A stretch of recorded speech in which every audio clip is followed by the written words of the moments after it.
그런데 아니 그 사우스게이트 감독님 승부차기 라인업을 어떻게 그렇게 짭니까? 2001년생 막내한테 5번 키커라뇨. 그 어린 친구한테 이런 짐을 짊어지고 다니.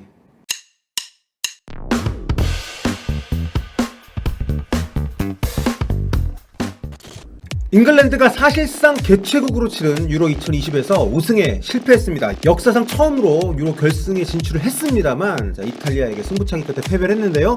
해리 케인은 또 준우승에 그치면서 우승 메달을 다시 한번 놓치게 됐습니다. 대체 준우승을 몇 번 하는 것인지 참 안타까워요. 케인 보면. 자, 2001년생 막내인 부카요 사카는 승부차기 5번 키커라는 중책을 맡았다가 눈물을 흘려야 했는데요. 반면에 2018 러시아 월드컵 본선 진출에 실패하며 최악의 부진에 빠졌던 이탈리아는 만치니 감독 체제로 빠르게 팀을 수습하더니 34경기 연속 무패 행진 끝에 유럽 정상에 올랐습니다. 잉글랜드와 이탈리아가 오늘 새벽 영국 런던 웸블리에서 만나 치른 유로 2020 결승전 자세히 분석해보고요. 공식 수상 내역까지 알아보도록 하겠습니다. 안녕하세요, 정욱입니다. 한 달간 유로 2020 중계 때문에 유튜브 작업을 제가 많이 하질 못했습니다. 이 자리를 빌어서 구독자 여러분께 다시 한번 양해 말씀드리고요. 커뮤니티 글에 올리긴 했습니다만 중계 재미있게 보셨기를 바라겠습니다. 개인적으로는 유럽 축구 중계가 무척 오랜만이어서 신이 나면서도 좀 어려운 시간이었던 것 같습니다. 한 달 동안 지금 철야로 25경기 정도 제가 중계를 했는데 와, 이렇게 많이 짧은 기간에 그것도 밤새가지고 하는 건 처음이어서 여러모로 굉장히 흥미로운 경험이었던 것 같습니다. 자, 결승전 분석 들어갑니다. 두 팀의 관계 역사적으로는 이탈리아의 강세였습니다. 친선 경기를 뺀 공식전, 그러니까 메이저 대회 본선이나 예선 같은 타이틀이 걸린 대결에서 이탈리아가 이제 5승 1무 1패로 앞서 있었는데 메이저 대회 본선에서 만난 것만 따지면 3승 1무 무패였기 때문에 이탈리아가 굉장히 잉글랜드에게는 강한 모습을 보였다, 이렇게 말씀드릴 수가 있는데요. 하지만 이날은 조금 달랐습니다. 출발은 잉글랜드가 앞서 나갔어요. 먼저 양팀 라인업을 한번 보겠습니다. 이탈리아는 4강 스페인전하고 똑같은 선발 라인업을 들고 나왔습니다. 반면에 잉글랜드 사우스게이트 감독은 덴마크전에서 작지만 큰 변화를 줬습니다. 한 선수만 교체를 한 건데 부카요 사카를 선발해서 빼는 대신에 트리피어를 선발 라인업으로 넣은 건데 그러면서 기존의 주 포메이션이라고 할 수 있는 4-2-3-1을 3-4-3으로 바꾸는 선택을 하게 되죠. 러프하게 봐도 공격수를 빼고 수비수를 넣은 거기 때문에 다소 수비를 강화하는 전략이면서 또 역습을 노리는 패턴, 이게 예상이 되는 변화인데 사우스게이트 감독은 16강 독일전에서도 이런 3백 전략을 들고 나와서 무실점 승리를 거둔 바 있습니다. 그러니까 이날의 경기를 한마디로 요약을 하자면 시작 전술은 사우스게이트의 승, 끝내기 전술은 만치니의 승, 이렇게 봅니다. 실제로 이런 사우스게이트 감독의 전술적인 승부수가 잉글랜드에게 초반 리드를 안겨주게 되는데요. 잉글랜드는 전반전 2분이 채 되기도 전에 루크쇼의 선제골로 앞서 나갑니다. 이 과정에서 사우스게이트 감독의 전술 변화가 이제 효과를 봤는데 해리케인 쪽으로 볼이 잘 안 오기도 하고 해리케인이 토트넘에서 하던 것처럼 굉장히 내려와서 플레이를 많이 했는데요. 이날도 시작하자마자 본인이 내려와서 빌드업에 관여를 해서 이제 공을 뽑아줬고, 이거를 이제 선발로 깜짝 복귀한 오른쪽 윙백 트리피어한테 넘겼는데 이게 이제 트리피어의 크로스를 왼쪽 윙백 루크쇼가 기막힌 발리골로 연결을 시키면서 앞서 나가기 시작을 합니다. 워커, 스톤스, 맥과이어 이 3백 앞에 데클런 라이스하고 를 세워서 이제 수비를 보호해주는 형태로 상대 3투업을 이제 견제를 하는 이런 어떤 전술 구성을 사우스게이트 감독이 했는데요. 양쪽 윙백들을 활용해서 카운터 어택을 시도하려는 의도, 이게 어떻게 보면 지금 이 선발 라인업의 가장 핵심적인데 이게 경기 시작부터 제대로 먹힌 거죠. 하지만 일찍 나온 선제골이 결과적으로 잉글랜드한테는 독이 됐습니다. 생각보다 더 보수적으로 경기를 풀기 시작을 했어요. 이탈리아가 점유율을 계속 가져가도록 허용을 했고, 특히 후반 들어서는 상대가 압박선을 끌어올리면서 또 교체를 통해서 이제 기동력을 강화하면서 굉장히 그 잉글랜드 수비진을 계속 공략을 했는데 여기에 별다른 대응을 하지 못했습니다. 그러니까 교체 전술 과정에서도 사실 그 사우스게이트 감독의 선택이 좀 늦게 나왔고 만치니 감독의 선제적인 어떤 변화의 대응이 굉장히 좀 적시 이루어지지 못했다는 거는 좀 잉글랜드에게 아쉬운 부분입니다. 대표적으로 개인적으로 제가 이번 대회 최고 선수 중 하나로 꼽는 선수가 이제 루크쇼인데 루크쇼가 왼쪽에서 잉글랜드 공격을 굉장히 많이 이끌었었잖아요. 이날도 이런 시간에 골을 만들어냈고, 근데 앞서 나간 이후에는 더 이상 과감하게 끌어올리질 않았습니다. 스털링의 개인 돌파 정도가 이탈리아한테 좀 위협적인 장면들을 만들어줬을 뿐 경기 내내 어떤 공격 전개 과정에서 늘 수적인 열세에 놓이게 됐던 게 이날 잉글랜드였어요. 해리케인이, 키엘리니, 보누치 두 센터백들 사이에서 고전한 것도 이유였겠습니다만 3백 체제에서 윙백들을 내려앉히고 이게 전진을 안 시키다 보니까 굉장히 수비 축구가 됐습니다. 좀 사우스게이트 감독이 이런 축구를 원했을까 싶은 그런 상황들이 계속 많이 이어졌습니다. 이게 이제 이날 120분 경기가 다 끝난 뒤의 기록인데요. 점유율이 61대 39, 슈팅 수는 13대 4입니다. 뭐 일방적이죠. 그런데 이게 전반전부터 그랬다는 게 어떻게 보면 선제골이 빨리 나온 어떤 부작용이라고 제가 이제 보는 건데, 전반전에 루크쇼 골을 넣을 때 했던 이 발리 슈팅을 제외하면 슈팅이 전반전에 아예 없었습니다. 반면에 이탈리아는 후반 10분에 이제 부진하던 바렐라를 빼고 이제 피지컬이 좀 크리스탄테를 투입을 했고요. 역시 부진한 임모빌레도 곧바로 교체를 시키고 나서 이제 윙어인 베라르디를 투입을 해가지고 공격 전개 방향을 바꿨습니다. 이신예 왼쪽 윙어를 보고 있던 이신예를 이제 전방으로 배치를 하면서 약간 제로톱처럼 움직이게 했고, 왼쪽으로 이동을 한 키에사 선수가 굉장히 활발하게 움직이면서 공격에 물꼬를 트는 그런 드리블링을 많이 시도를 했었는데, 이렇게 교체가 이루어지고 나서 불과 10여 분 만에 키에사가 만들어낸 코너킥 상황에서 이제 골이 나왔습니다. 코너킥 혼전 상황에서 이 두 교체가 결과적으로 영향을 좀 미친 상황인 거죠. 여기서 이제 그 보누치가 동점골을 터트리면서 1대1 상황이 됐고요. 그 뒤로도 경기는 뭐 대부분 이탈리아의 주도로 흘러갔습니다. 잉글랜드는 진짜 뭐 몇몇 선수들의 솔로 플레이를 제외하면 대체로 뭐 공격 상황에서 뭔가 아주 위협적인 모습들이 안 나왔습니다. 무엇보다 해리 케인이 완전히 묶인 것이 좀 잉글랜드 입장에서 굉장히 타격이 좀 컸다고 할 수 있고요. 이어진 승부차기 같은 경우는 뭐 솔직히 이건 저는 감독들의 전략 싸움이었다고 보고요. 여기서 만치니 감독이 완전히 이겼다. 예.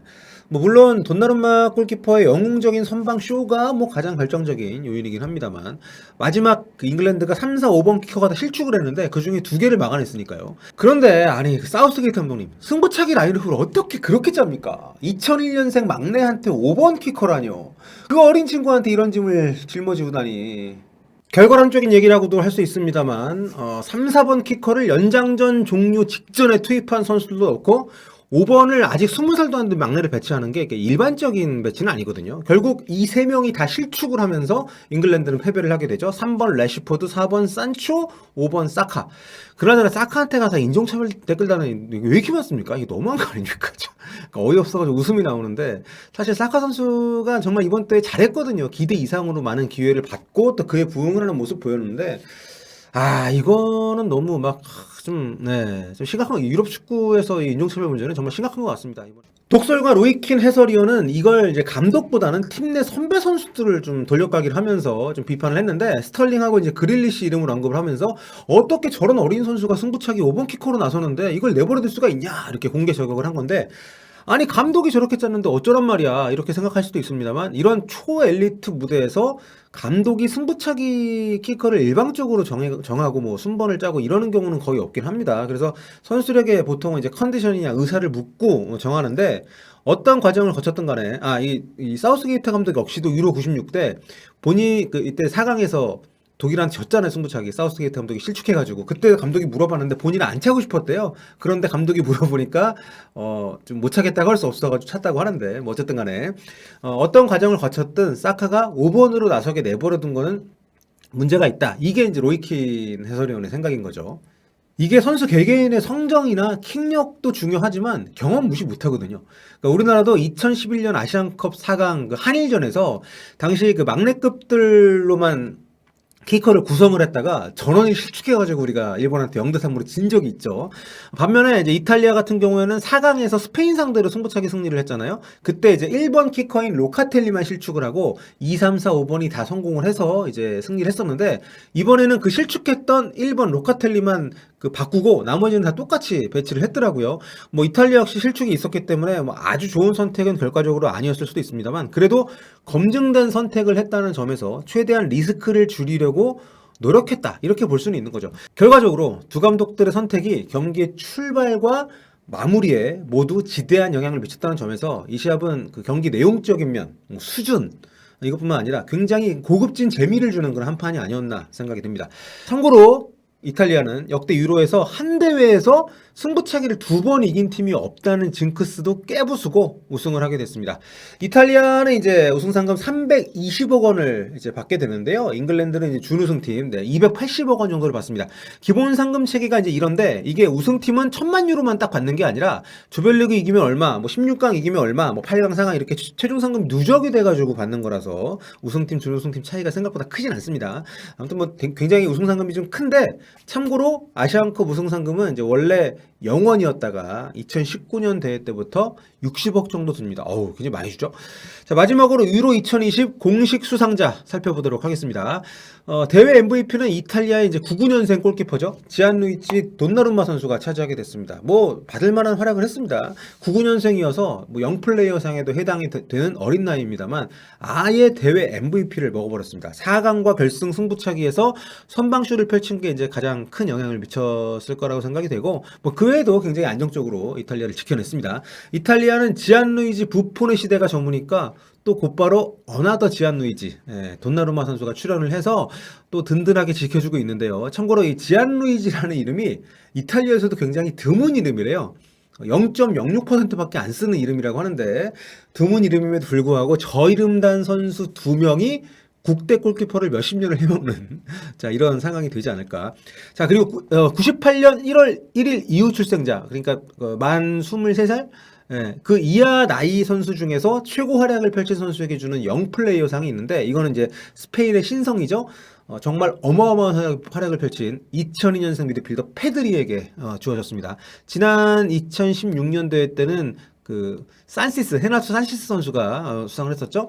자, 또 페드리 이번에 그 도쿄올림픽도 나온다는데 애국심 넘치는 여름을 보낼 것 같습니다. 좀 혹사 느낌이긴 한데 혹시라도 다치지는 말고 계속 좋은 모습 보여주기를 기대하겠습니다. 마지막으로 득점왕이 이제 골든슈인데요. 이게 이제 5골 기록한 크리스티아노 호날두 선수가 받았습니다. 5골 넣은 선수가 이제 2명인데 유로는 이제 득점왕 공동 수상이 없습니다. 그래서 골수가 같은 경우에는 어시스트, 출전 시간 적은 사람, 또 예선에서 많은 골을 넣은 사람 이런 순서로 순위를 정합니다. 이번에는 이제 5골을 기록한 선수가 2명인데 호날두가 1도움, 쉬크가 0도움이기 때문에 순위가 이제 갈렸고요. 3위인 브론즈슈 같은 경우에는 이제 4골 기록한 선수 중에서 가장 출전 시간이 짧은 프랑스의 카림 벤제마 선수가 수상을 했습니다. 자, 이렇게 해서 딱 한 달 걸렸죠. 한 달 동안 진행이 됐던 유로 2020. 그 어느 때보다 명승부가 많았고, 정말 연장전 승부차기도 많았고, 자책골도 많았고, 굉장히 좀 다양한 얘기거리가 있었던 대회였는데, 정말 어떻게 시간이 지나갔나 모를 정도로 아주 박진감 있게 지나갔던 시간이었던 것 같습니다. 유튜브 입중계를 함께 하지 못했고, 이번에는 제가 이제 TV 중계로 유로 2020을 중계를 했는데요. 네, 앞으로 유튜브를 통해서도 계속해서 다양한 콘텐츠 많이 만들어 올 테니까 구독 꼭 많이 부탁드리고요. 네, 앞으로도 많이 들러서 여러 가지 이야기들 남겨주시면 감사하겠습니다. 지금까지 볼리TV 서영규였습니다. 여러분 다음 시간에 뵐게요. 뿔빠.